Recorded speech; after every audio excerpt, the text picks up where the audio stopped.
Hi everyone who's just joining us. It's great to see so many of you joining us for this webinar. We'll be getting going in a few minutes. We're just allowing everyone to join the webinar, and we of course don't want people to miss anything. But yeah, we'll just stay with us and we'll get going shortly.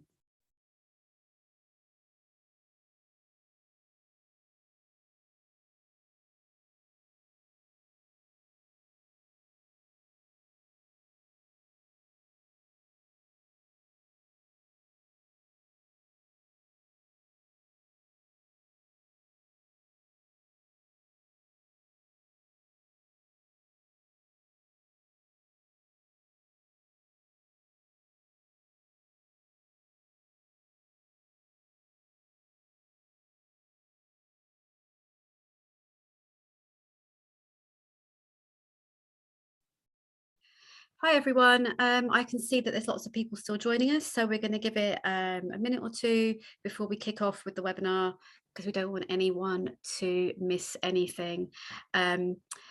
Just stay with us and we'll get going soon.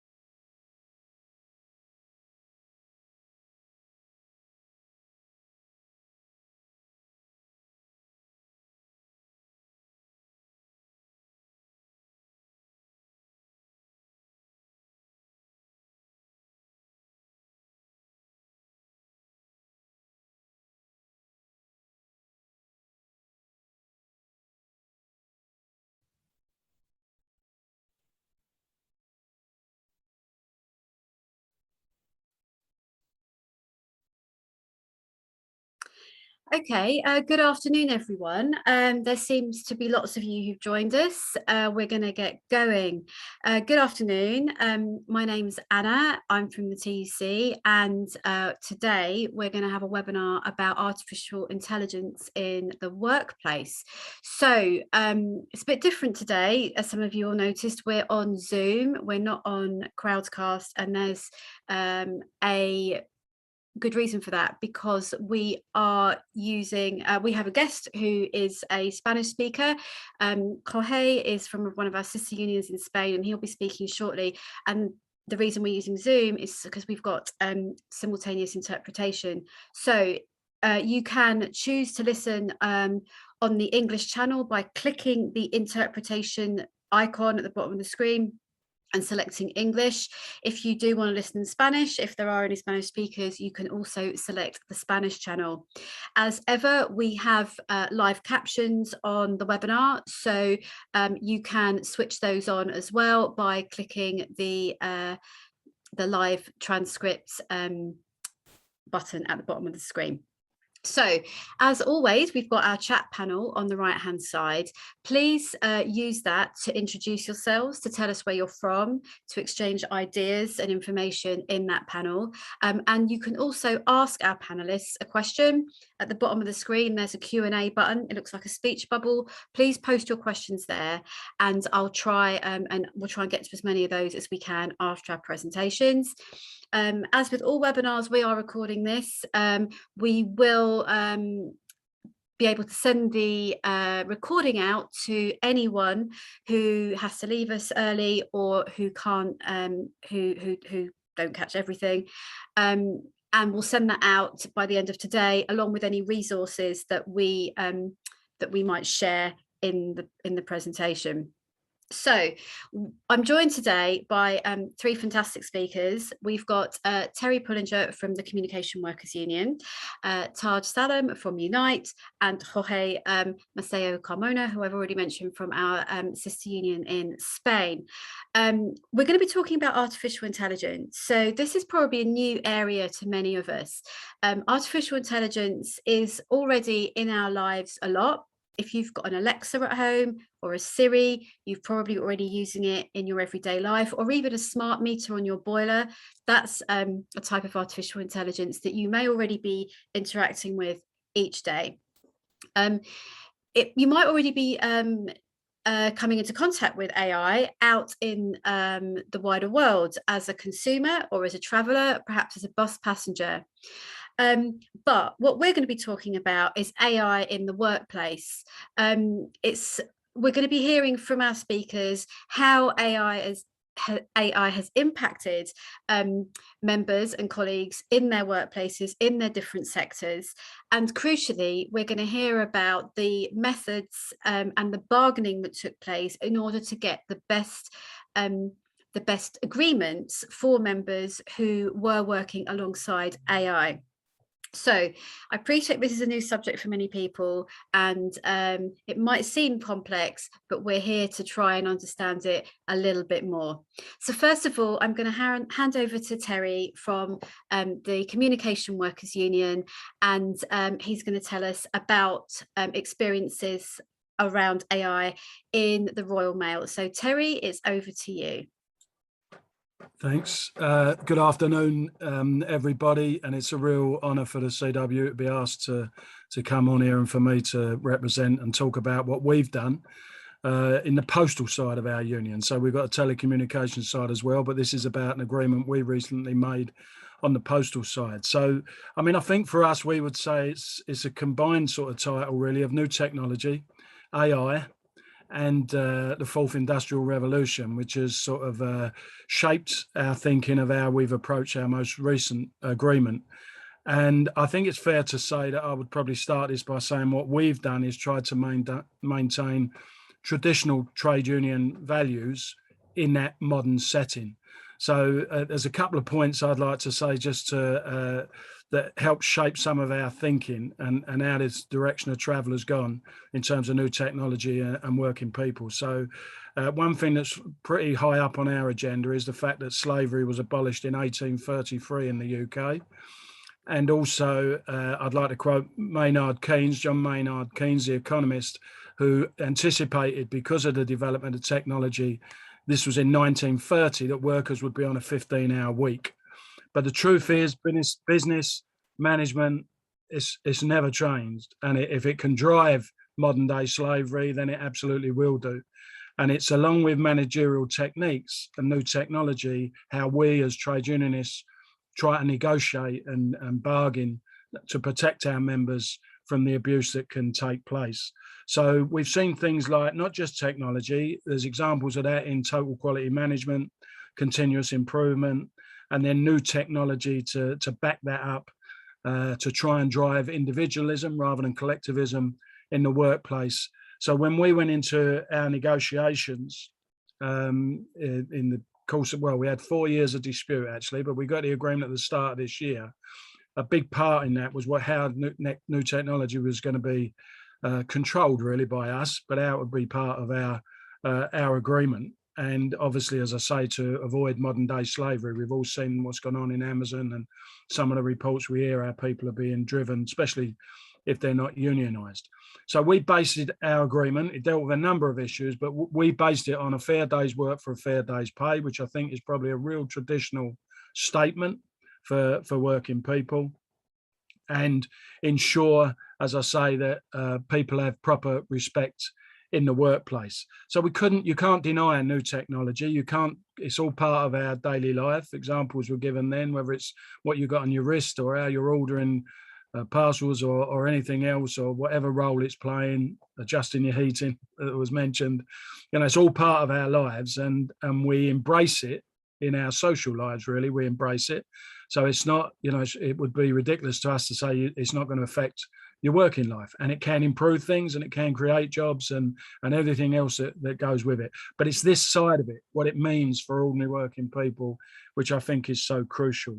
So in the agreement we have dealt with it for a number of years. So things like tachographs, digital tachographs in trucks, handheld technology for delivering parcels, barcoded parcels. We have dealt with that for a number of years now. So we already had agreements which ensured that this technology wasn't used to either discipline people, or the transparency that it gives wasn't used to make people's life more stressed and more pressured in the workplace as it is in so many other areas. So we've used our collective strength as a union to get an agreement that, as I say, strikes the right balance, if you like. We're bringing new technology, AI, or the fourth industrial revolution into the workplace. And it's not just about job losses, of course. We have to manage that if that's a result, but we also have to manage how people work on a daily basis with this thing. So the agreement we shaped, the first thing that we did was insisted that there was recognition of respect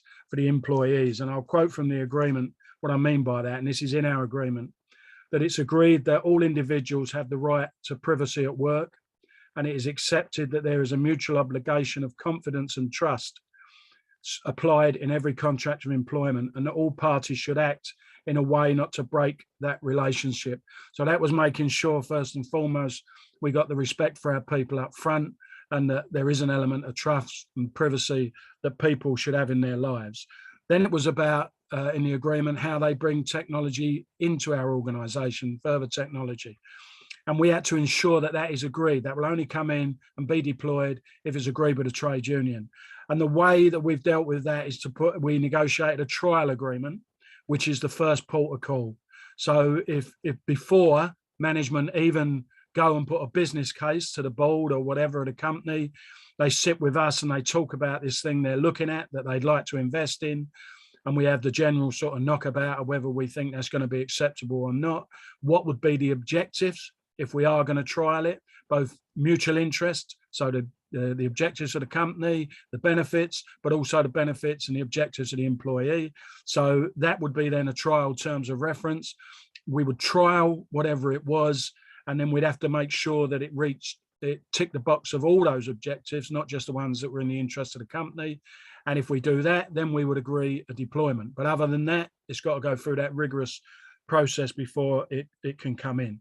The other thing, of course, is it can totally dehumanize the workplace in terms of decision making.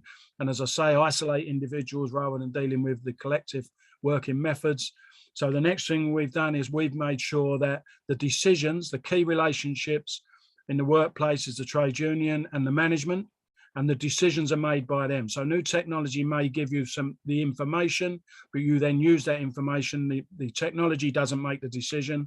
The human beings make the decision, make the agreement on those issues. So very key to get in front of the fact, especially with AI, where you're talking about machinery that can make bigger and bigger decisions.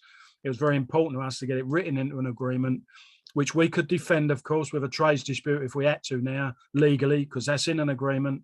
But it's the humans make the decision, not the technology, and that the key relationship in the workplace is the management and the trade union, not the management and technology, et cetera, et cetera. That is in there. We also made sure that we pushed the shorter working week. So in our agreement, we've still got to get 2 more hours, but there is a full commitment to the 35-hour week with paid meal breaks. And what we believe that's going to drive in the next agreement we do is less days at work. So our ambition, we've got to go into pay talks next year, and there'll be bigger stuff we've got to deal with as well next year. Our ambition will be no one is on more than a 4-day week. If anything, we'd like 3 days a week, 4 days on, 4 days off, because it can drive, harder work or more work done by machines, all the manual stuff done by people, the fatigue, etc. So we're constantly driving this agenda, which is, a bit like, that's why I mentioned Maynard Keynes, something for us, something for them, but still protecting our people. So that's in our agreement. And the other thing that I think has been crucial for us in outmaneuvering continuous improvement, which many people will know about, where it's infinity and beyond, the continuous improvement. So it doesn't matter. You can always improve. In respect of a fair day's work for a fair day pay, we've now got the company to agree with us again that there will be an agreed measure of productivity. So an agreed measure of what is a fair day's work for a fair day's pay. So it's not the technology that could drive you harder and faster, etc. As long as people are working the fair day's work for a fair day's pay, then we're meeting our commitment in the agreement. And it's that determines the shape of duties and the daily workload, and not a technology or a machine that believes it can push you harder and harder. So another thing that we put in place to try and hold on, and protect our people against the things that technology can definitely drive. So We like to think we've covered all the bases. We definitely believe we've ensured that it's the union is right up front, and it's human negotiation, collective agreement, etc., is in front of the technology. And please God, we can keep it there. But what I'd say that this is us in our industry. It's not us saying this is what everyone's got to do at all. This is just, you've asked me to come on and talk about our agreement, and that's how we've controlled it. And I have to say, a couple of the technological advances that they were pushing in our dispute, and I believe that they promised would deliver so much more, by doing it in this way and having the control of it and trialing it, we have proved that it doesn't work in our industry, and it certainly doesn't work consistent with our mutual interest agreement. And as a consequence, the companies had to rethink. So it's not opposing new technology, it's trialing it in the first instance. Does it work for both of us? If it does, then box on. If it doesn't, then clearly we've got an issue. And if necessary, because we've got a collective agreement, we would have a trades dispute. So that's it. Thanks very much. Thank you so much for that really great description, Terry, of what you've been doing in the Royal Mail and for your members there. I've noted down a couple of things that we'll come back to you on afterwards, because I want to get to all our speakers first, which is great. Just to remind our audience, if you've got any questions for our panel, there's a Q&A box at the bottom, or not box, little button. Please post them there, and we'll get to them afterwards. So our next speaker is from another UK union. He's from Unite, and I'm just waiting to see you switch your camera on there. Are you there? There he is. Here it's Salam from Unite. He is going to tell us about the work he's been doing in the transport sector. So over to you. Oh, we can't hear you. Can you unmute, please? Like I said, it's the most excellent used word in the whole of the world at this moment of time. You are on mute. Good afternoon, everybody. Thank you very much for the invitation. It's great to be here. And I think Terry's touched upon many of the things that most of us have actually endured in our working life. By the way, my name is Salam. I have been a bus driver for over 33 years. I've been a trade union rep, and then a branch president, and now branch secretary for my working life. Currently, I'm also the chair of National Industrial Sector Committee for Passenger in Unite the Union. And I also sit on the steering committee of ETF for passenger and urban public transport. Like Terry and most of us have seen how technology has taken off. I mean, we in our sector have seen technology introduced from early 90s, to be honest with you. When I started in 1988, everything was done by hand, all human-based, whatever we did. It was manual, no computer or no technology was involved. Then slowly and very cleverly, things were introduced in the industry, and the argument or the proposal always was, it was for the benefit of the worker and the workforce. The introduction of technology will speed things up and help to improve working conditions for the employees. There was never any mention of any job losses or efficiency savings. The problem we always have is that the headlines are always deceiving. And the real catch, or most of the time, the trap is in the small print. And unless the whole document or whole issue is understood and relevant questions asked and also research done before entering into any agreements, no good making an agreement and then finding out that we have missed things, or, unless we evaluate the impact of any agreement on technology on our members. We also need to make sure whatever new technology is introduced, that we have just transition, and I will explain what I mean by just transition. No employer will ever invest money in their business if it does not save them money, or if they cannot justify efficiencies to the board. I mean, I have not come across an employer who would come to us and say, what do we want? It is always, they tell us what we are going to be introducing, and they always make the case a business case that the life will be better and jobs and conditions will be better.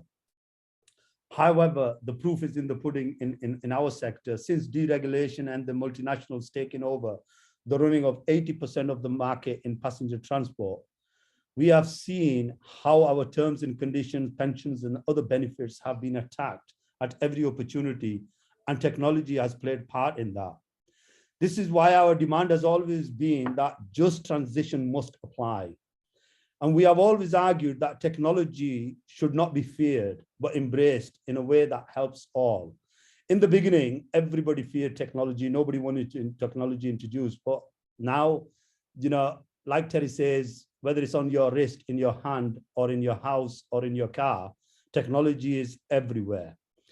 But under the just transition, our demand is that people who are affected by new technology and the savings made should be reinvested in the workforce on retraining for new jobs and skills that will be required in the future, shorter working week without loss of pay, new jobs created, re-employment into other departments or jobs. For instance, in the tram section in Europe or at home, the lines that were automated and workers who lost their jobs as drivers or conductors, the trade unions negotiated for them to be moved to other jobs like ticket checkers, platform customers, and customer assistants, safety reps for platforms and station. I mean, some of the technology that we have seen in our sector, the first thing that was introduced was the ticket machines. We used to have ticket machines called ultimate ticket machines, where you had dials and you sort of move these dials up and down and then rotated a handle. And these machines were pre-loaded with ticket rolls that were pre-printed with 1p, 2p, 5p, 10p, and 50p. We then had electronic ticket machines introduced. And what they did was they actually were pre-loaded with data. They were fixed to the bus. All we had to do was carry a little module. And they worked just like a supermarket till. You pressed a button and the tickets came out. In that, that was the first thing that we saw that actually impacted on jobs, where we lost backroom staff due to introduction of these wayfarers and people who dealt with ticket rolls, machine repairs, because the new machines were actually owned by the developer and they fixed and installed data on them. So jobs were lost. However, the ticket machines now have been revolutionized. I mean, if you get on a bus now, the driver can do everything and anything with a machine. He can report faults. He can send text messages. There's cashless ticketing. There's tap on, tap off in a lot of the places that has been introduced. So it works just like a mobile phone or a computer. The next thing that we got introduced was our scheduling. And like Terry says, we always want human based or human touch to the jobs that we do. But the scheduling used to be done on a piece of paper. People sat around looking at a number of duties that we were creating and the job that we wanted to actually, secure. Then what happened was everything was computerized. So you just fed the computer with number of hours that you were to run in a depot, and the computer would cut the duties and make the rosters. What that did was that impacted on our daily working life. And so before that actually came in, we had to actually understand how it was going to work. Just like Terry says, we asked the employer to sit down with us and make an agreement to make sure that our demands and our parameters and our conditions were preserved. Luckily, in those days, we actually did get everything that we needed to get into the agreement. And that agreement has been updated, as time has gone by. And in that, there was a lot of job losses, because if you can imagine, we had nearly about 6,000 workforce, and to do their rosters, there would be a lot of backroom staff. Nowadays, we see about 6 people working, where we used to have nearly 55 people working in the scheduling department, making duties, making sure everything was fine. Because in our job, in our sector, that is the most important agreement, or that's the most important department, because that's where you start work, finish work, what time you take your break, what payment you're going to get. It impacts on that. And we also, in that one, we saw, I mean, we never used the word just transition at those days. It's a new word that's being used around now. But we saw that, we needed to protect the workforce. So in that agreement, we also then got in that if anybody loses their job, they should be found another job in another department if jobs were available, or they should be given the choice of actually going bus driving if they wish to do so. And that would mean that they would have to be invested into and trained as bus drivers, acquiring their PCV license, ticket machine training, and any other training that requires to become a bus driver. And that was the first time that, looking back now, that we made sure that it was just transition in that sense. Cash in, when we used to take the cash, we used to bring it into depot, we used to drop it into safes. Then the cash machines, automatic cash machines were introduced. And then again, the argument was that we don't have to physically count the cash. And every single time that new technology is introduced, it's introduced in phases, but it impacts on jobs, it impacts on people's lives, because we used to have 15 minutes cashing in time, and then it was cut down to 6 minutes. So it impacted on our job as 9 minutes were taken out of our duties. That was the makeup time that we used to have. Then we were made to drive for those extra 9 minutes. So it made our terms and conditions worse. But we actually then got it back to 10 minutes of cashing in time, 4 minutes of walking time from the bus. Also in that, because the cash machines were computerized, sometimes the money was actually being lost in the chambers. So we had to put in a kind of an amount that if a driver is short by the end of the week, that we would have, the money would not be deducted from their wages. So we put in £2.50 per week. If a driver is short up to £2.50 per week, then the money would not be deducted from their wages. That's making sure that we protect the elements of what conditions and the way of working that we have. And also, it does not prolong our day, because every time technology is introduced, it's introduced with the perception that it's going to help the worker, but in reality, it doesn't. So we need to understand every single time that new technology is introduced into our sectors, that we make sure that we know what impact it's going to have on our members and the workforce as a whole. What other changes could actually be made to that technology, which could make things worse for us. And then, slowly but surely, little things like, instead of finding a telephone box if a bus broke down or if we had an issue, there was little radios, like CB radios were introduced into the sector. And then now we have radios that work just like a mobile phone. So for the CB radios, they would have to put masts up and down, in the district. Now it just works off EE. Then CCTV cameras also was installed on the buses. We never used to have CCTV cameras. So CCTV cameras, we have 11 CCTV cameras on some buses. We have 13 CCTV cameras. They record 24/7. But that was the one that we needed to actually make a really tight agreement. So the agreement that we made was that no CCTV can be viewed without a complaint or an incident. And also the investigatory officer cannot view the CCTV without the member or the worker present. If the worker declines to view the CCTV, then the statement has to be taken from the employee. And after the statement has been taken, then the investigatory officer can view the CCTV, but they can only view the CCTV half an hour each side of the incident. So if it happened at 3 o'clock, they can start from 2:30 till 3:30. They cannot go any further or back or forward. That was, I mean, the CCTV it can help the employee in some instances, but then it can go against them.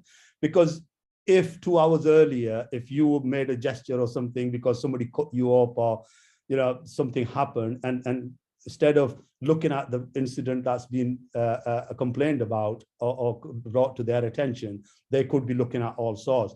And we wanted to make sure that it wasn't a spying exercise. I mean, the CCTV, when it was introduced, it did create a couple of jobs, but no more than that. There was another thing that's been introduced into our industry, and that was the most damning to us, which was called a green road. And that was the hardest agreement that we had to sort of endure, because green road is a technology that's been developed by Israel. There's a company in Israel that has developed that, and the ethos behind it is that it helps drivers drive in an efficient and safe manner. So you have 3 lights on your dashboard, like traffic lights, and if you're driving safely and efficiently and normal to road conditions, then the green light will stay on. If you take a corner at a bit of a speed, then the amber light will come on. And if you do something, drastic, like emergency braking or taking a corner at a high speed, then the red light would come on. And if there are a number of red light incidents, then the company does have the right to actually look to make sure that the driver can be helped and assisted, not punished, but helped and assisted in either retraining or maybe looking at their driving styles. So that agreement was the one that was bashed around for about nearly 9 months before Green Road was actually introduced, because we feared that it would be used in disciplines for all sorts of things. And to be honest with you, it does sometimes come into the disciplines, but most of the times, due to the agreement, they cannot bring in Green Road unless there is a very serious incident or an accident, and somebody's badly injured. They do actually look at, because the police also ask for drive green record of the driver to make sure that the driver is driving accordingly. So in that agreement, we did put refresher training. Also, if the driver keeps on driving at red events, then they can have 3 touch point conversations via a letter. So the letter will be written with the information provided and the events recorded.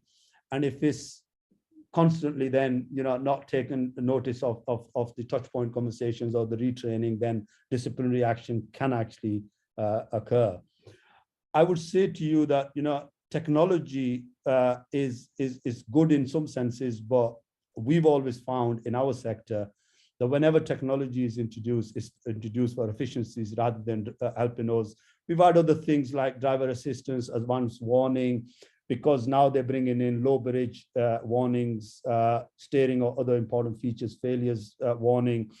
And what happens is now the technology is such that if there's something that fails on the bus, the engineering department can see it instantly there and then, rather than us reporting it back. They can actually see it under this advanced warning and head-up displays. Also, everything for us now is app-based.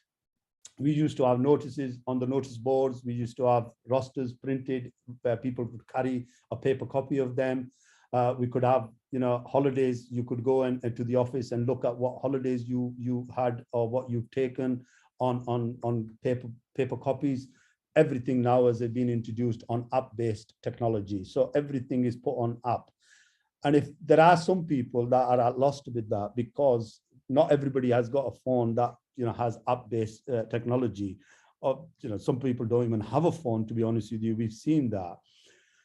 The 2 or 3 things that are actually in the pipeline for us, and we are actually now working on the agreements. One is a device called Seeing, which is something that's been introduced in dribs and drabs up and down the country. And what this Seeing device is that it's fixed. A device is fixed to the driver's car seat, and then there is also a camera put in the cab, which points to the driver's eyes.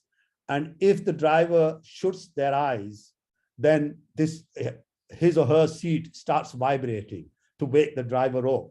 So that's something that hasn't been introduced here, but we are actually looking at it closely. I think in London, we've seen digital mirrors being introduced where there's no mirrors on the buses on the outside, only 2 cameras on each side of the bus. And then there is a screen inside where the driver can actually see both sides of the bus. But finishing off, the biggest issue that we've got to contemplate is automation in our industry. Automation is on the horizon, and most of the, that's the biggest concern for us as a trade union and our members, and as a worker myself. There are trials being conducted between Fife and Edinburgh in Scotland by Stagecoach, tech companies, and some funding from the UK government. Also in Cambridge, there are in-town trials. So they are doing it on, in town and on public roads, testing driverless buses. And this technology is the one that's going to cost us thousands and thousands of jobs, to be honest with you. And that's the big, and there's also in Paris, they've also now got a fully automated garage. So a driver comes in, parks his bus at the gate, and then the bus is driven automatically through the whole garage, refueling, washing, everything else that needs to be done. And so we as a union, Unite the Union, we were looking at negotiating an automation agreement, which is, this one that we actually had drafted. It's a draft agreement at this moment of time. We were about to put it to the 7 or 8 big employers in the country that we have recognition with. And then COVID hit, so it was put on the back burner. We are now again reigniting that agreement. We are in the process of actually tackling that issue again. Hope this gives you some indication what technology we have in the transport sector and what kind of agreements that we have actually, come up with, and the impact that it has had on our working life and the life of our members. But we've got to make sure that every agreement that we actually, tackle, or every agreement that we make, we look at every aspect of the issue at hand, and agreements must cover what affects now and in the future also. It will have, and the effect that will have on our members. Also, each agreement is unique to the issue at hand, and also to make sure that, agreements don't contradict each other. It is beneficial to have a review in every agreement that, we make, maybe 3-month or a 6-month review built in, to make sure that we can make changes rather than just having a, rubber stamps there and then, and that's the agreement for the next 20 or 30 years. So this is how, technology was introduced into our sector. But like I say to you, automation is the biggest issue that we are facing at this moment of time, whether it's in the RTC trucking industry or whether it's in the passenger transport, because if that is switched on, then, the human aspect will go. That's it. That will be the end of it. It'll be all, automated, because like one CEO said, robots don't catch COVID. Thank you. Thank you so much for that, Taj. It was a really helpful and detailed outline of what technological issues you're facing in the transport sector. Okay, we're going to hear next from our colleague from our sister union in Spain, Jorge. Just to remind you all to make sure you're switched to the correct language channel. You can do that by pressing the interpretation button and selecting English or Spanish at the bottom of the screen. While you're switching to that, I'm just going to ask you to let us know whether you are dealing with any cases in your workplaces where AI has been used. Obviously, we're hearing from 2 examples or 3 examples already, but if you've got any experience of that, please let us know, especially around worker monitoring. You can, if you like, email us on tuceducation@tuc.org.uk. I'll put that email address in the chat just in case any of you want to email us on that. But for now, I'm going to hand over to Jorge to tell us about his experiences of AI in Spain. Over to you.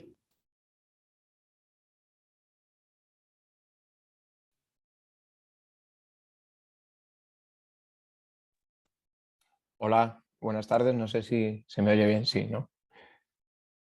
Sí, ok. Bueno, he dado a compartir pantalla, no sé si también se ve la pantalla compartida. No sé si lo podéis, también se ve.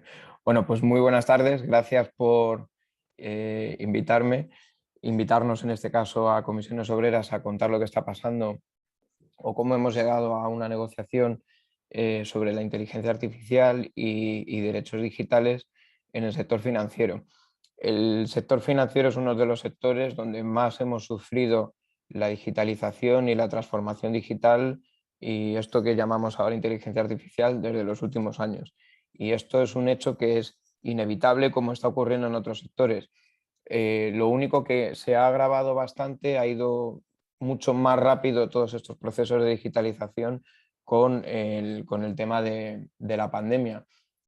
Yo creo que muchísima gente de las que nos estaréis viendo, escuchando, pues lleváis tarjetas de crédito, pagaréis con el reloj, incluso el autobús de la empresa del compañero, pues ya no utilizamos efectivo, cada vez menos dinero en efectivo. Al final, en el sector financiero, yo he escuchado al compañero anterior, me recuerda mucho a las personas más veteranas del sindicato que decían, la banca ya no es lo que era y probablemente dentro de 10 años pues tampoco lo va a ser. Me imagino que esto ocurre en otros sectores como el transporte y otros sectores que se están digitalizando muchísimo, que se está hablando ahora mucho de inteligencia artificial, que parece que es algo abstracto, que no existe, pero que claro que existe y sobre todo como sindicato, como sindicalistas nos interesa mucho y tenemos que hablar mucho de ello, sobre todo para tener unos convenios que sean modernos y tener unos convenios que protejan a nuestra gente, que es al final nuestra tarea para evitar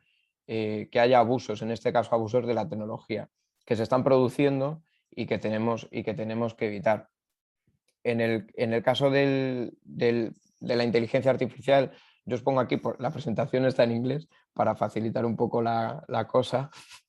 Entonces, bueno, algunos datos de lo que, para qué se usa la inteligencia artificial, porque hay veces que sobre todo tenemos gente que no entiende muchas veces qué es esto de la inteligencia artificial. Pues bueno, aquí tenéis algunos cuantos usos, sobre todo para el Big Data, para, como ahora comentaba antes el compañero, para la automatización de procesos y cada vez más. Ya os decía, el hecho de ir, por ejemplo, a un cajero automático, pues eso ha quitado muchísimos puestos de trabajo. Ya hay muchísimas personas que no trabajan, ya no te atienden, no sé, en el Reino Unido, pero aquí en España y en otros países está ocurriendo que tú ya vas a la oficina del banco y te dicen que ya no te van a atender, que te vayas al cajero automático.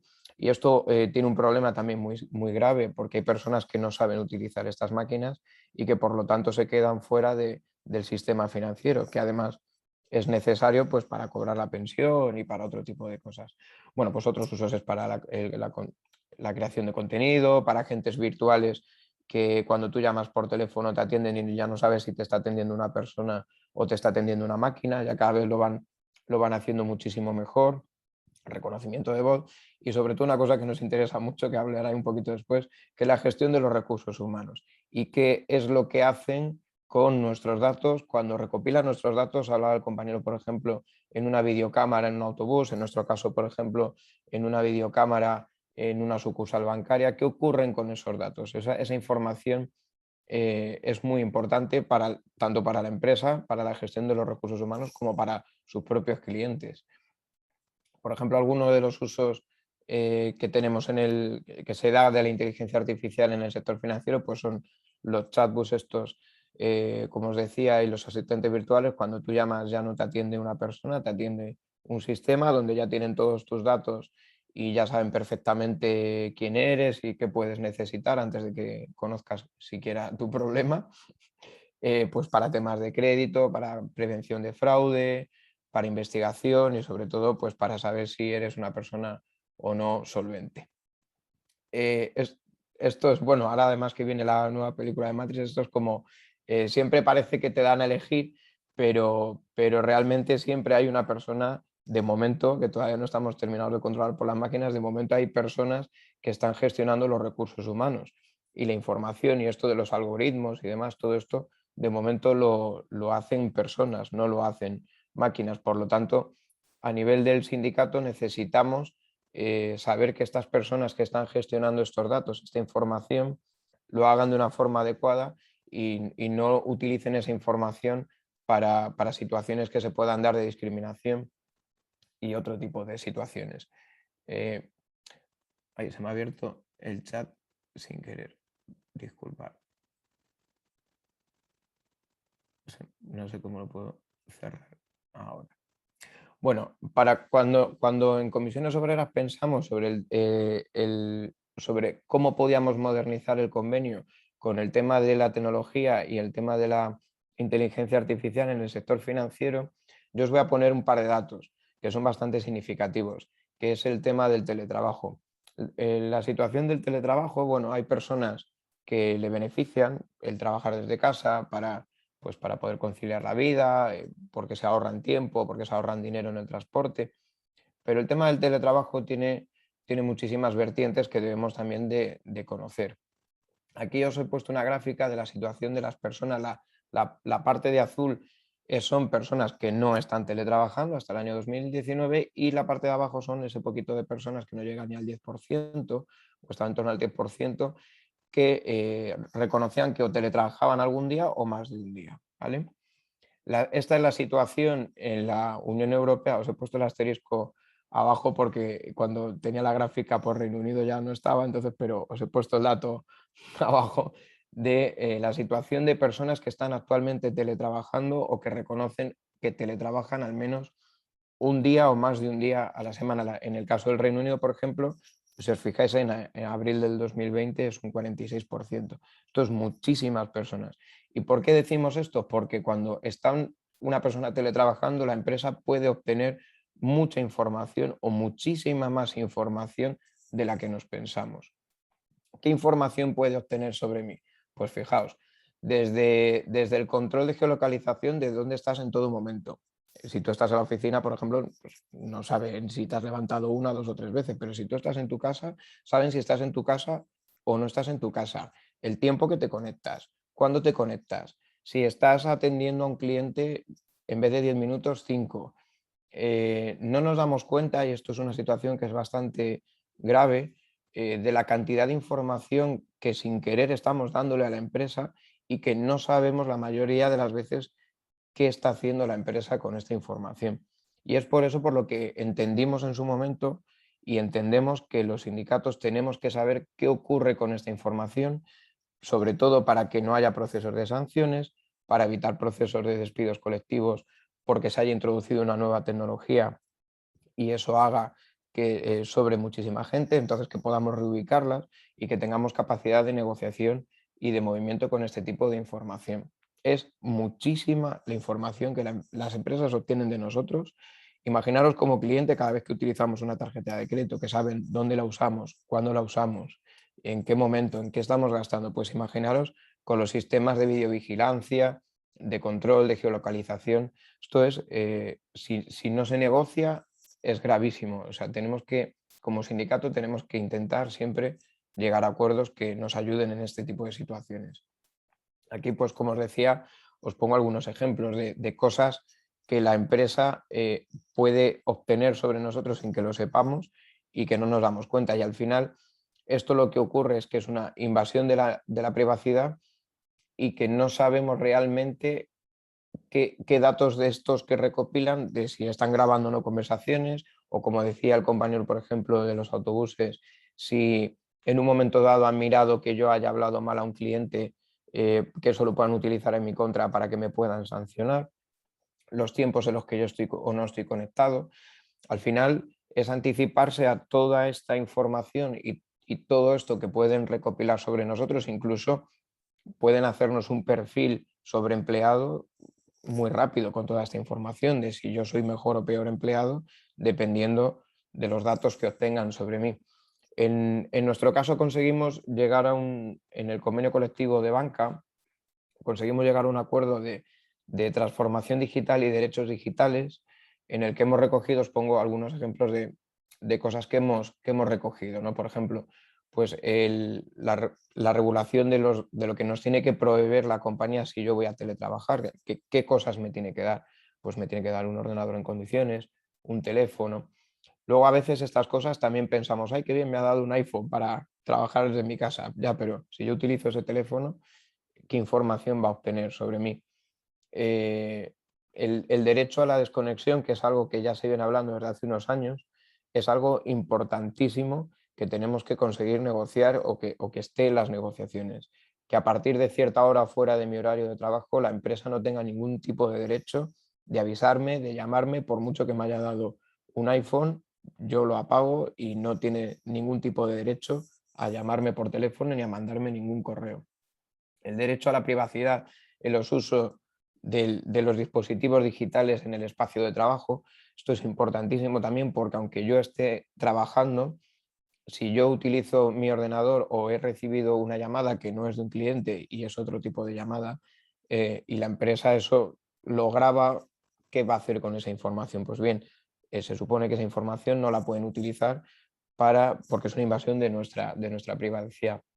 Luego la proporcionalidad en el uso de las imágenes y la geolocalización y otro tipo de dispositivos que les permitan controlarnos. Un poco como lo que decía el compañero, esto tiene que ser proporcional, no puede ser que la empresa en un momento dado utilice todas las grabaciones que pueda tener, ya no solo de nuestro ordenador, sino por ejemplo en una oficina del banco, para ver si yo estoy todo el rato sentado o me he levantado 3 veces para ir al baño o este tipo de cosas. Tiene que ser proporcional. Si se ha cometido un delito en la oficina, pues entonces se visualizan y en los sindicatos tenemos derecho a ver también esas imágenes y a estar ahí y a ver qué tipo de uso la empresa le da. Luego también es importantísimo el derecho a la educación digital. Hay muchísimas personas que se van a quedar o se pueden quedar atrás en todo este proceso de conversión digital si no les damos una formación adecuada, si la empresa no da una formación adecuada a estas personas. Porque no es que haya personas, que muchas veces se piensa que hay personas que es que no quieren aprender, sino es que hay empresas que no quieren enseñar, más bien. Y entonces prefieren hacer procesos de despidos colectivos y quitarse del medio según qué tipo de perfiles porque entienden que no les interesa, en vez de utilizar toda la experiencia que tienen de estas personas, educarles y darles una formación adecuada para que sigan en sus puestos de trabajo. El derecho a la educación digital es algo que hemos recogido en nuestro convenio, algo bastante novedoso para evitar que este tipo de situaciones, pues que no se quede nadie atrás y que todo el mundo pueda tener acceso a una formación en digitalización y demás. Y luego también bastante novedoso y es que los sindicatos tenemos que ser informados sobre el uso que da la empresa de la inteligencia artificial, es decir, si utilizan algoritmos para la gestión de los recursos humanos, qué tipo de algoritmos utilizan. Al final, como os decía, esto lo controla una persona, no es un ente abstracto, no es un dios, esto está controlado por una persona que tiene unas directrices que le pueden dar unas órdenes para que pueda hacer usos discriminatorios y decir este empleado es mejor que el otro. Entonces, si la empresa utiliza algoritmos para hacer selección de personal para algún tipo de movimiento o que pueda afectar a las personas que trabajamos en la empresa, pues nos tiene que informar a los sindicatos para que sepamos qué uso se le da y controlar esto. Esto, bueno, son algunas de las cuestiones novedosas que tiene nuestro convenio del sector financiero. Al final, como decía el compañero anterior, la idea es que hay cosas que no las podemos evitar, pero sí que podemos prevenirlas y debemos de estar ahí para que ayudemos a todas las personas que representamos y podamos tener y seguir avanzando hacia el futuro sin dejar a nadie atrás. Muchísimas gracias y bueno, si tenéis alguna duda o alguna cuestión, estoy encantado. Gracias.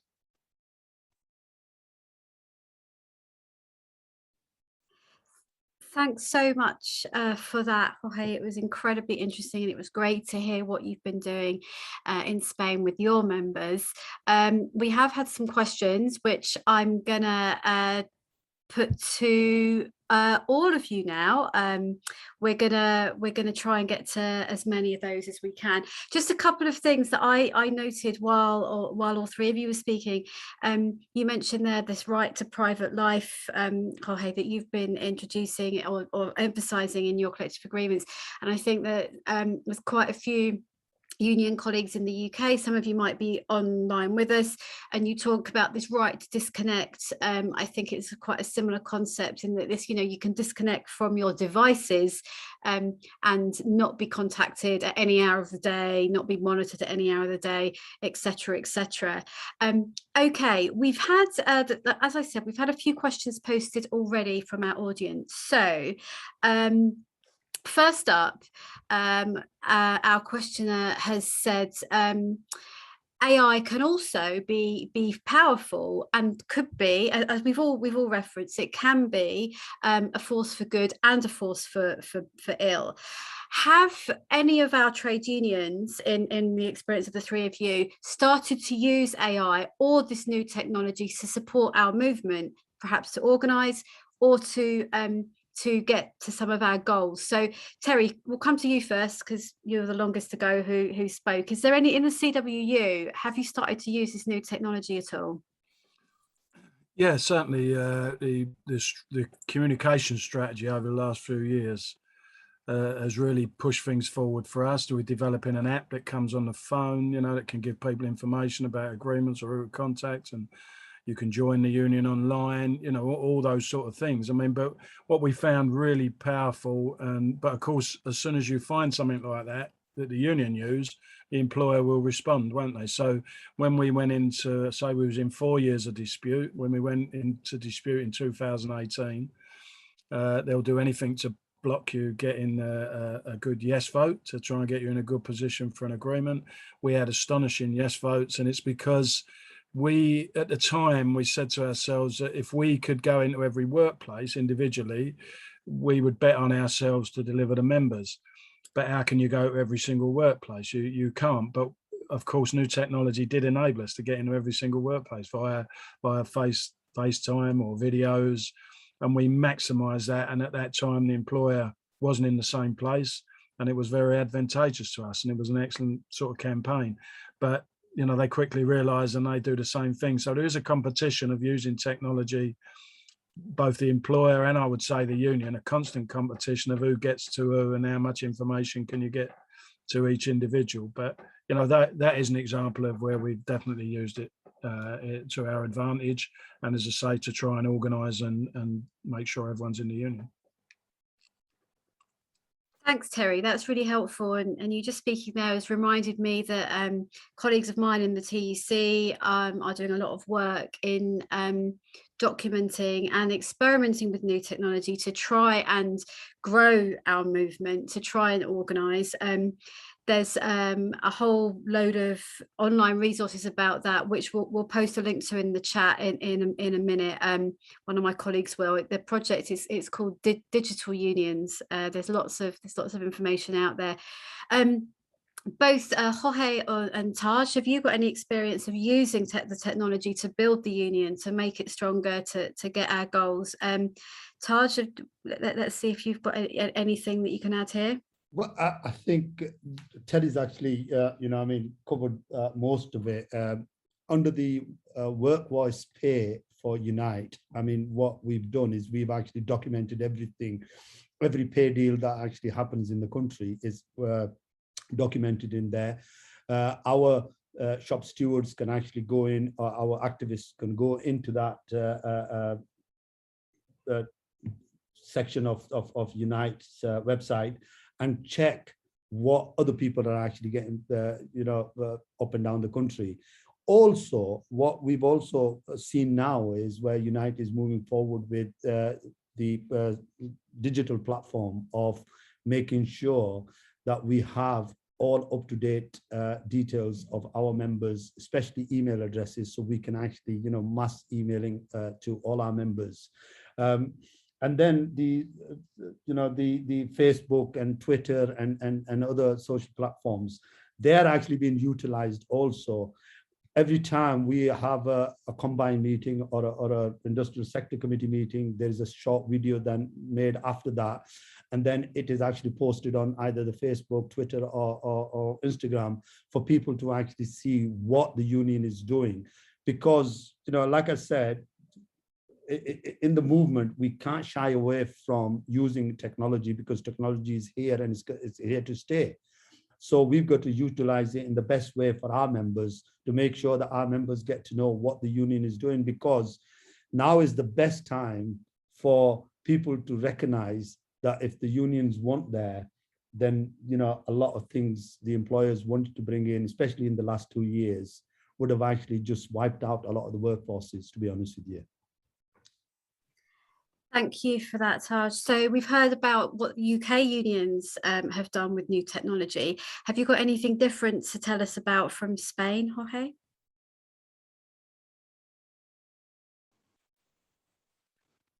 Bueno, nosotros, aparte de lo que ya habéis mencionado, creo que es importantísimo. Lo que pasa que también es verdad que es más complicado el uso de lo que se llama el Big Data.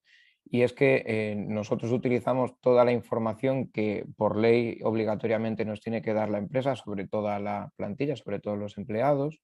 Entonces tenemos una aplicación que utilizamos para cuando hacemos las visitas a nuestros compañeros, pues hacemos todo tipo de anotaciones, sabemos en qué puesto están, en qué lugar están, qué les ocurre, porque si yo a lo mejor no puedo hacer esa visita y va otra persona, pues toda esa información la tenemos ahí, la podemos manejar y sabemos absolutamente todo su histórico y toda su historia. Ya no es solo que tener una actitud más activa y saber qué le está pasando a la persona, en vez de tener una actitud más pasiva de que nos contacten cuando tengan un problema.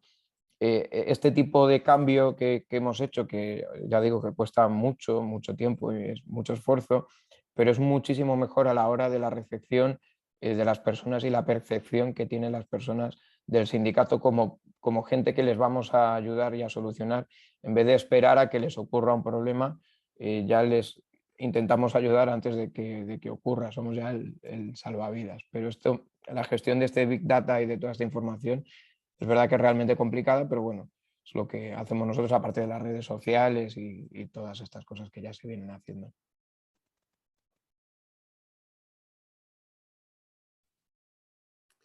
Thanks for that. And actually that leads into my next question, where you mentioned, Jorge, that managing the big data is a kind of separate discussion. But related to that is there's an issue here around reskilling. So all three of you mentioned this new technology in the workplace and how employers aren't just using this, but our members, our colleagues are having to work with this new technology. There's perhaps a tradition of some organisations are not particularly good about preparing workforces for change, for technological advantages. What do you think the union role is here on helping preparing colleagues for using this? What can we do? We'll start with you again, Terry. Well, I suppose it depends on what base you're starting from. So I've already explained, for us, there'd be a conversation at the highest level about we're investing in this technology. Is it the right thing for our industry? Do we believe it is? You know, obviously they're considering it before they put a business case to the board, because previously that always left you with fait accompli. You know, we've already invested in it, etc., etc.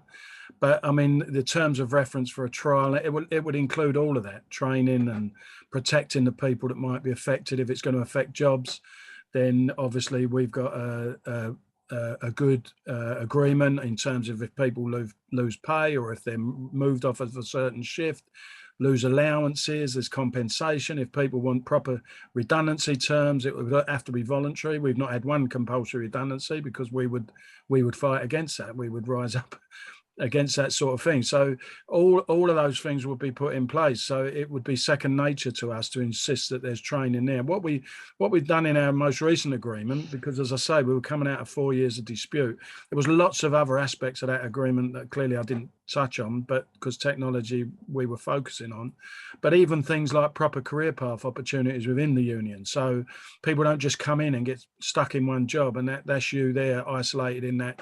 There's all sorts of opportunity, whether it's IT skills, whether people come into our industry and they want to go right through the different ranks of drivers and end up as an HGV driver.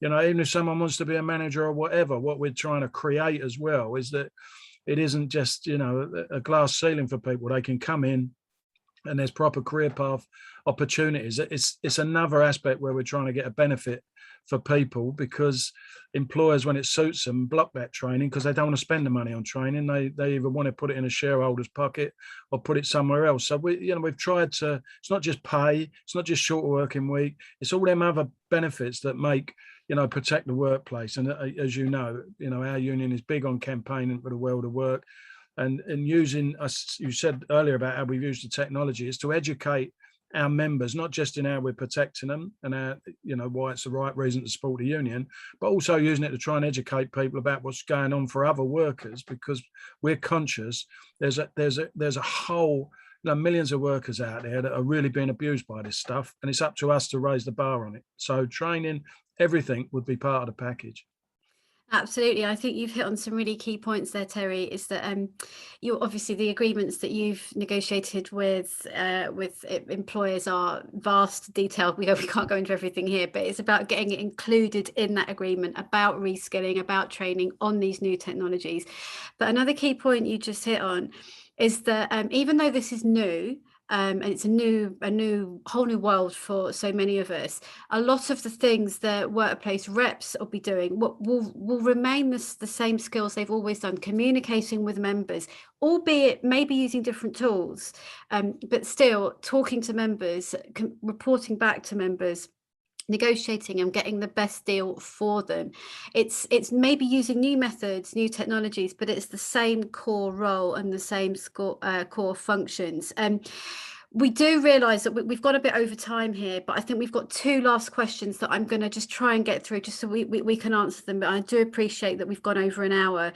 One of our viewers has asked, how do we ensure that any AI decision making is auditable and allows the recipient of that decision to understand the rules that were applied in order to reach that decision in the first place? If this is too complex for now, then we can always come back to that another time. But I just thought it was quite an interesting question that we've just had raised.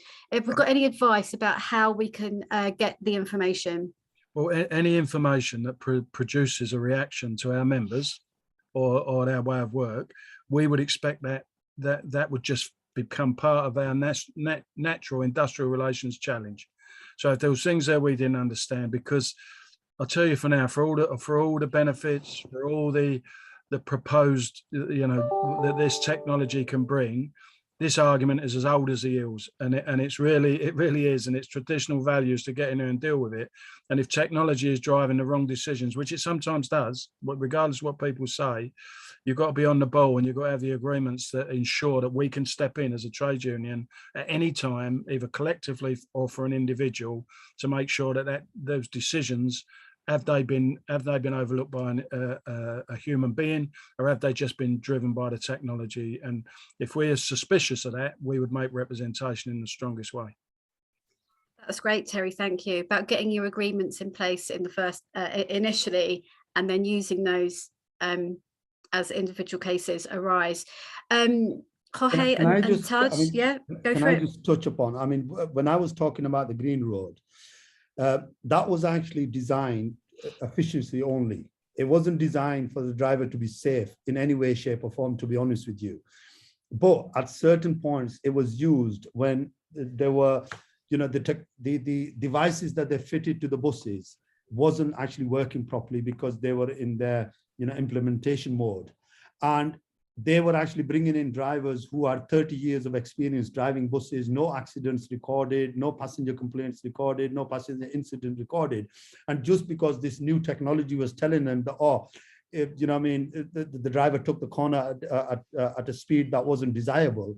So we had to actually make tweaks to that agreement every time, saying, look, you cannot change a driver's habits overnight. If you want them to be efficient, then this is only a computer telling you that this is happening. But this driver's record speaks for itself. 30 years of experience tells us that this driver is safe. So, but they are tweaking that technology every single day, tightening it. We were not aware of it until we became aware of it, that the developer was actually bringing it notch down to a point where it was absolutely unbelievable or it wasn't workable anymore. So sometimes, those challenges, or technology throws those challenges, and like Terry says, we've got to take them head on. Thank you for that, Taj. So in Spain, Jorge, have you this situation that we've been about decision making, how decisions are made? What have you specifically been able to negotiate in your agreements around this? Nosotros metimos dos puntos fundamentales en cuanto a la toma de decisiones. En primer lugar, porque la transformación digital es inevitable, esto ya lo tenemos que tener claro, pero se puede hacer de una forma mejor y de otras formas más peores. Entonces, el primer punto era que cuando una empresa necesitara hacer una transformación digital profunda, que fuera a afectar al empleo, tenía que negociarlo con la representación sindical. Eso por un lado. Y por otro lado, para evitar situaciones de despidos, tenemos también negociado que la reconversión de la persona, la reeducación de la persona, la formación, para que nadie se quede atrás. Y es que, un poco como decía el compañero, creemos que la experiencia siempre es un valor añadido más que otra cosa. Y que no por ello se debe de quedar nadie fuera. Entonces, cuando hay procesos de transformación digital, se tiene que dar formación y nosotros participamos además de forma muy activa en los procesos de formación para que la reconversión y la formación que dan las empresas sea adecuada, porque muchas veces en otras empresas hemos visto que no se da la formación adecuada a los puestos que ellos mismos están creando. A veces inventan puestos de trabajo para tener una justificación para despedir a personas, cuando realmente lo que necesitan es una formación y esas personas podrían seguir continuando sus puestos de trabajo. Eso lo tenemos en los acuerdos de digitalización y transformación.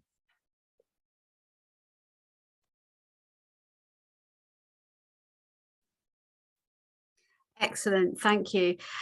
We have gone way over time. I'm really aware that we've had so much to talk about, hearing some really interesting experiences from all three of you, and we've been able to answer, I think, most of the questions that we've had posted. But as we've all said, this is probably quite a new area for most of us, but it's absolutely an emerging area. So I think it's safe to say that it's a subject we'll be coming back to in some way, shape or form in 2022, either in the form of another event like this or in some other type of training or information piece. So we will wrap up now. Thank you so much to everyone who's joined today, you in the audience, to Terry, to Taj, to Jorge, but also to our interpreters who have been behind the scenes, and our captioner who's been providing our live captions. Thank you, everyone. We will see you again for one more webinar before Christmas. It's next Monday. Do look out for that. And have a good rest of the day, everyone. See you soon.